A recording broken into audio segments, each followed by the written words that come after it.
Dad's 60th birthday party was being held at the Sterling Club, the kind of place where memberships cost more than most people's annual salaries. My brother Blake had insisted on hosting it there. Nothing but the best for Theodore Hastings, founder and CEO of Hastings Manufacturing. I arrived exactly on time, wearing a simple navy dress that Blake would probably call boring, and Mom would politely suggest I dress up more. But I'd learned years ago that nothing I wore would ever be right in their eyes, so I stopped trying. The ballroom was already full of Dad's business associates, country club friends, and extended family. Blake stood near the bar, holding court with his fraternity brothers and Dad's executive team. He was in his element, loud, confident, already slightly drunk at 6 p.m. Mom spotted me first. "Oh, Vanessa. You came." "Of course I came. It's Dad's birthday." She gave me that familiar tight-lipped smile.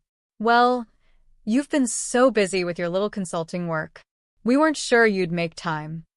My little consulting work was a thriving business analytics firm with 15 employees and seven-figure revenues, but I'd stopped correcting her years ago. "Where should I put this?" I held up the gift I'd brought, a first edition of Dad's favorite business book that I'd tracked down after 3 months of searching. "Oh, just put it on the table with the others." She was already looking past me, waving at someone more important. I set the carefully wrapped book among the pile of expensive golf clubs, designer watches, and premium whiskey bottles. My gift looked modest by comparison, but Dad would understand. At least, the father I'd known growing up would have. I wasn't sure about the man he'd become. "Vanessa." Blake's voice boomed across the room. "Look who decided to show up. Must have been a slow day at the office." His friends laughed. I smiled politely and headed toward the buffet table, helping myself to food while trying to be invisible. It was a skill I'd perfected over the years. Blake followed me because of course he did. You could have at least tried to look festive. This is a celebration." "I'm celebrating," I said calmly. "Quietly." "That's your problem, Ness. Everything's always quiet with you. No ambition, no drive. Dad built an empire and you're content running a little spreadsheet business." I took a bite of salmon and said nothing. Engaging with Blake when he was drinking never ended well. "But hey," he continued, draping an arm around my shoulders in a way that looked affectionate but felt possessive, "at least you'll be taken care of. Family's family, right? Even if you didn't earn it." I stepped away from his arm. "Excuse me." I found a quiet corner and ate my dinner, watching the party unfold. Dad was in his element too, glad-handing and networking even at his own birthday party. Mom floated between groups, playing the perfect hostess. Blake grew louder with each drink. And I stayed in my corner, invisible as always, until Dad stood up to give a speech. "Thank you all for coming," he said, his voice carrying across the ballroom. 60 years old. Hard to believe. Feels like just yesterday, I was starting Hastings Manufacturing in a rented garage with nothing but a drill press and a dream. Applause. Dad smiled, basking in it. I've been blessed in business and in life. Great friends, wonderful colleagues, and most importantly, family. He gestured toward Mom, who beamed. Then toward Blake, who stood up straighter. My son Blake, who's been working alongside me for the past 8 years. Learning the business inside and out. More applause. Blake actually took a small bow. Dad's eyes found me in my corner. And my daughter Vanessa, who's always been, well, she's here tonight and that means a lot. Polite, scattered applause. I nodded slightly, used to being the afterthought. "I'm not getting any younger," Dad continued. "And I've been thinking a lot about legacy, about succession, about what happens to Hastings Manufacturing when I'm gone." The room went silent. This was what everyone had been waiting for. "I haven't made any final decisions yet," Dad said, and I saw Blake's face fall slightly. "But I want you all to know that the company is in good hands. The next generation of Hastings leadership is ready." He raised his glass. "To family, to business, and to the future." "To the future," everyone echoed. As the party continued, I noticed Blake pulling Dad aside, their heads close together in intense conversation.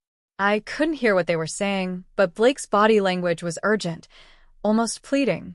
Dad patted his shoulder and nodded. Blake's face broke into a huge grin. 20 minutes later, Blake was back with his friends at the bar, and I was close enough to hear their conversation while pretending to examine the dessert table. "It's happening," Blake said, his voice carrying that particular tone of drunk confidence. "Dad's signing the business over to me. Finally." "Seriously?" one of his friends asked. "The whole thing?" 85%, Blake said. "Keeping 15 for himself to advise, but I'll be CEO, majority owner, the whole deal. We're meeting with the lawyers next week to draw up the papers." "What about your sister?" Blake snorted. "What about her? She walked away from the family business years ago to play with spreadsheets. Dad's giving her some token payout, but the company goes to me. As it should. I've earned this. I've put in the work." "She doesn't deserve it anyway," another friend chimed in. "No offense, but she's barely even here half the time." "Exactly," Blake agreed. "Dad built this company for someone who'd appreciate it, who'd carry on the legacy. That's me, not her." They all raised their glasses in congratulations. I watched Blake's face, flushed with alcohol and triumph and certainty that he'd finally won. I picked up a small plate of dessert and went back to my corner. About an hour later, there was a small commotion at the entrance.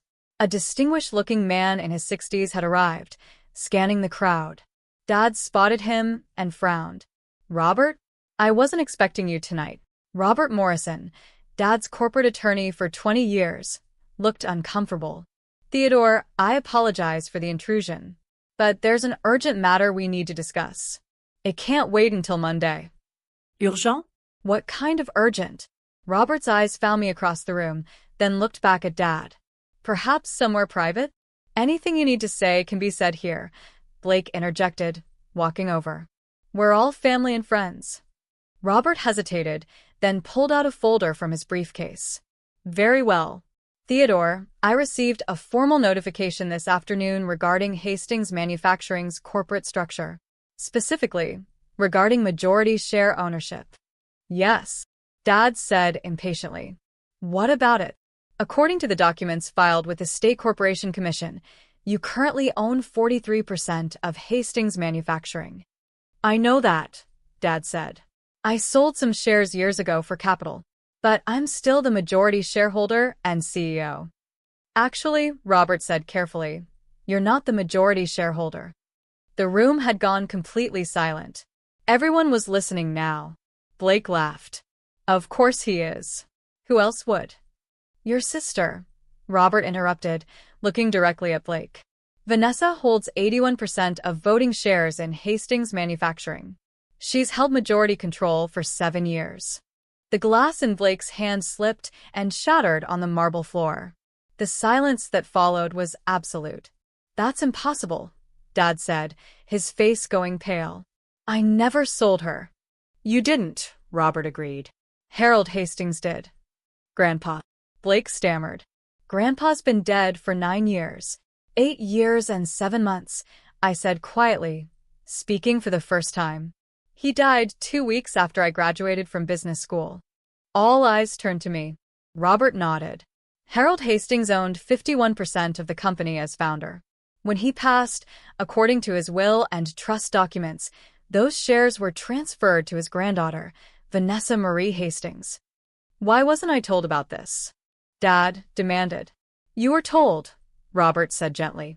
"I personally delivered the notification to you 8 years ago. You were not in a good place at the time. Your father's death hit you hard. You said you'd deal with it later and never followed up." I watched Dad's face as memory struggled through denial.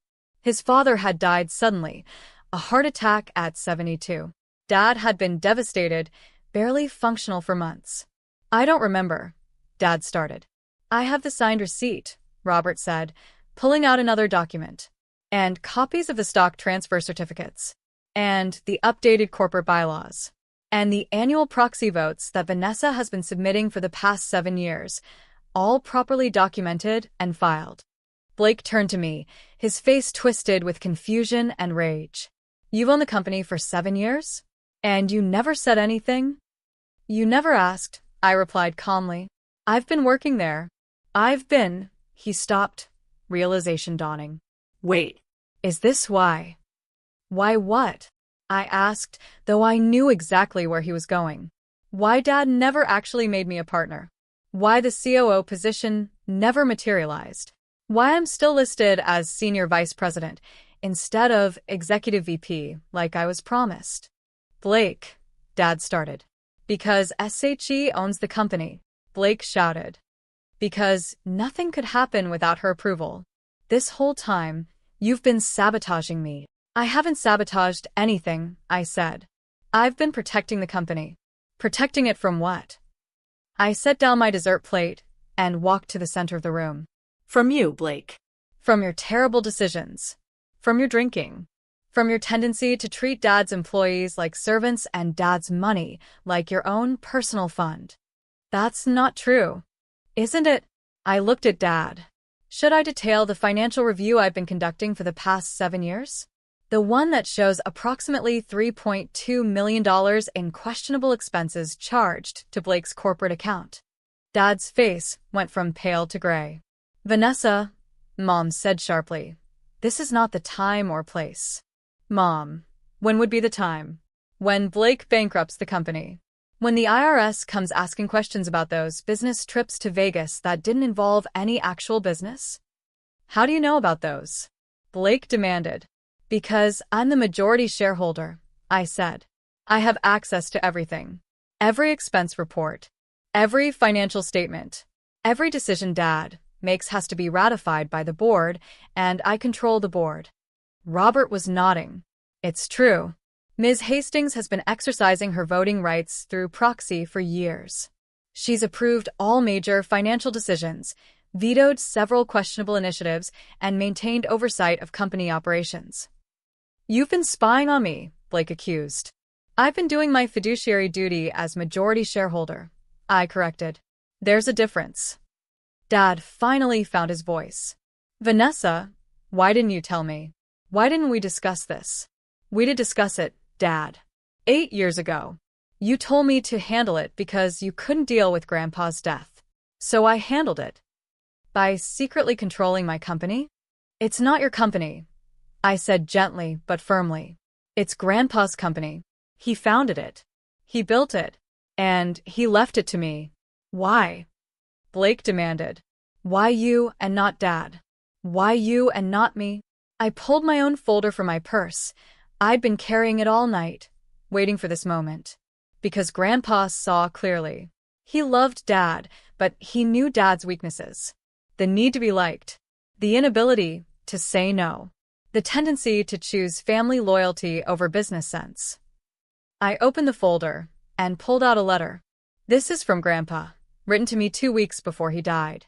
He knew his heart was failing. He knew he needed to make arrangements. Read it, Dad said quietly. I cleared my throat and began. Dear Vanessa, by the time you read this, I'll be gone. I hope your father gave you this letter personally, but knowing Theodore, he probably couldn't bring himself to do it. That's okay. It's who he is. I'm leaving you controlling interest in Hastings Manufacturing. Not because I love you more than your father or your brother, but because I trust you more. Theodore is a good man, but he's weak where Blake is concerned. He sees his son through the eyes of hope rather than reality. Blake is charming, confident, and utterly unfit to run this company. You, on the other hand, have something your brother lacks: integrity. You also have what your father lacks: the ability to make hard decisions. I know this will cause family problems. I know Theodore will be hurt. I know Blake will be furious. But sometimes love means protecting people from themselves. The company needs someone who'll put its interests first, who'll protect our employees, who'll maintain the standards I built over 40 years. That's you, Vanessa. It's always been you. I'm sorry to put this burden on you, but I trust you to carry it well. Asterisk love always, Grandpa Harold. The silence in the room was deafening. I folded the letter carefully and put it back in the folder. So that's it. Blake's voice was shaking. 8 years of my life, working for a company I thought I'd inherit, and it was all a lie. It wasn't a lie, I said. You do important work at Hastings. You're good at client relations, at sales, at being the public face. But Blake, you're not CEO material. You know it. I know it. Grandpa knew it. That's not your decision to make. Actually, it is. I'm the majority shareholder, which means I decide who runs the company. Dad spoke up, his voice heavy. And what have you decided? That Dad stays as CEO, I said. With some conditions. Conditions? I pulled out another document. I had Robert draw these up last month.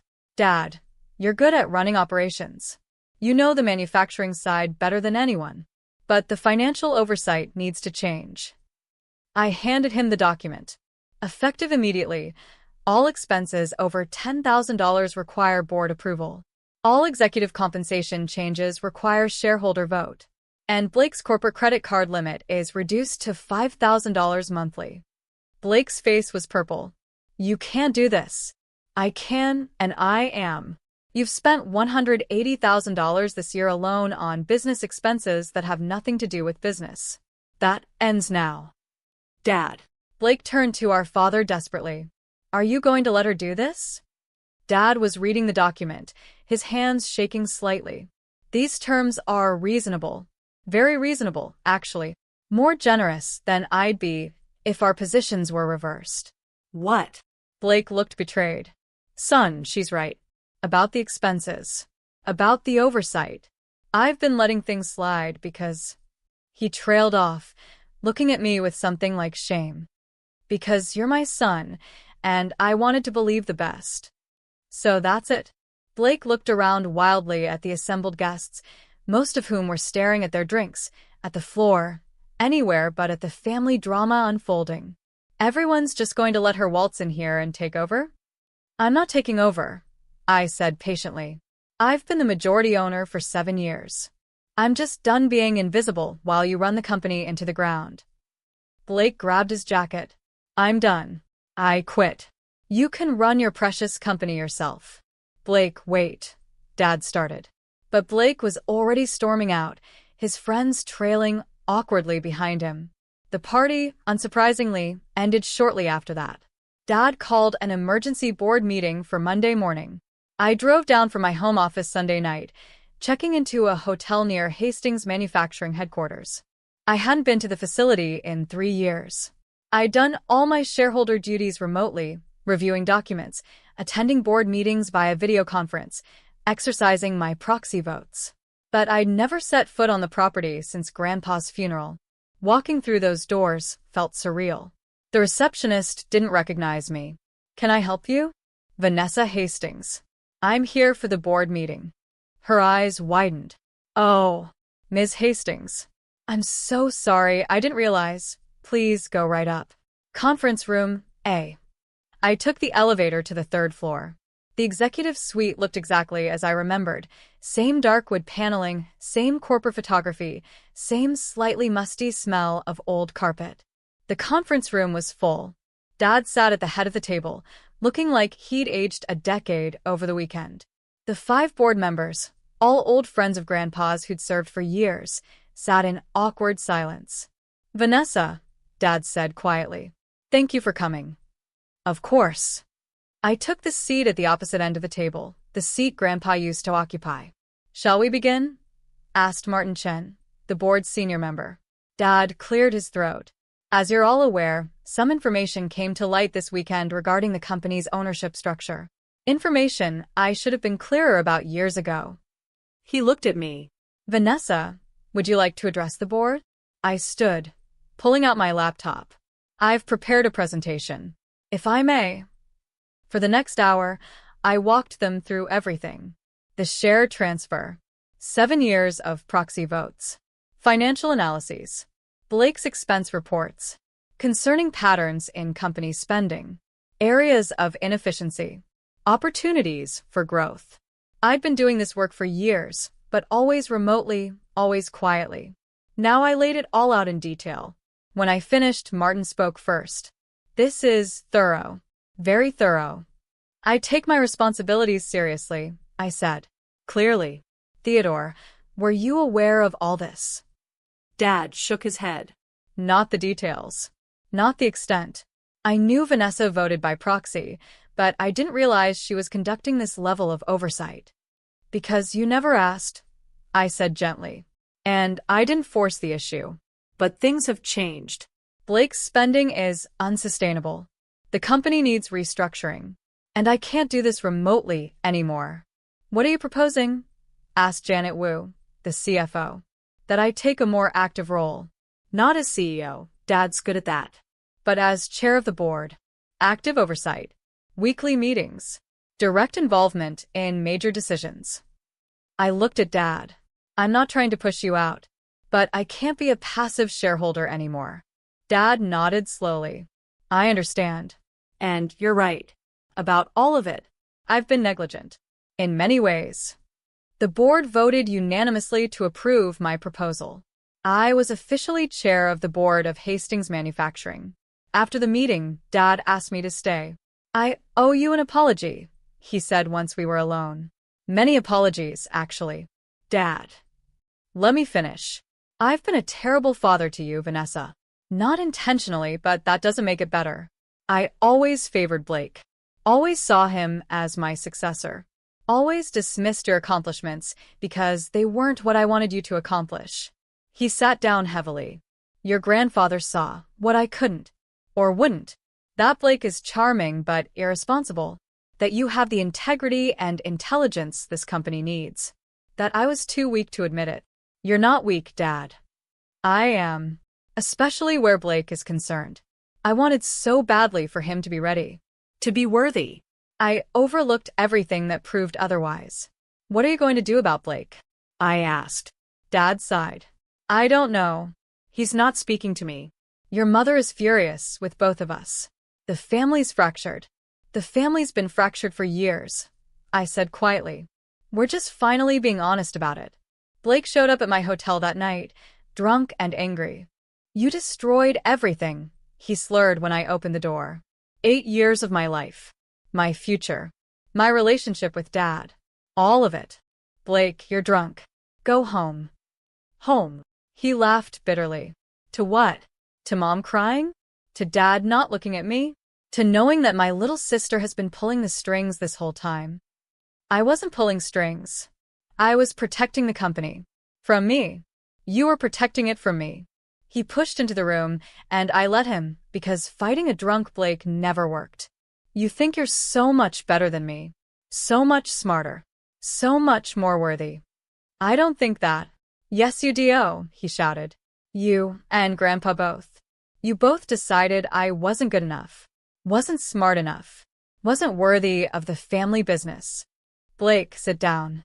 Please.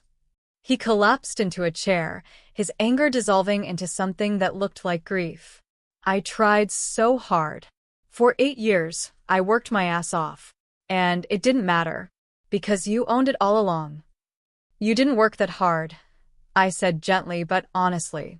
You came in late, left early, took long lunches, charged personal expenses to the company.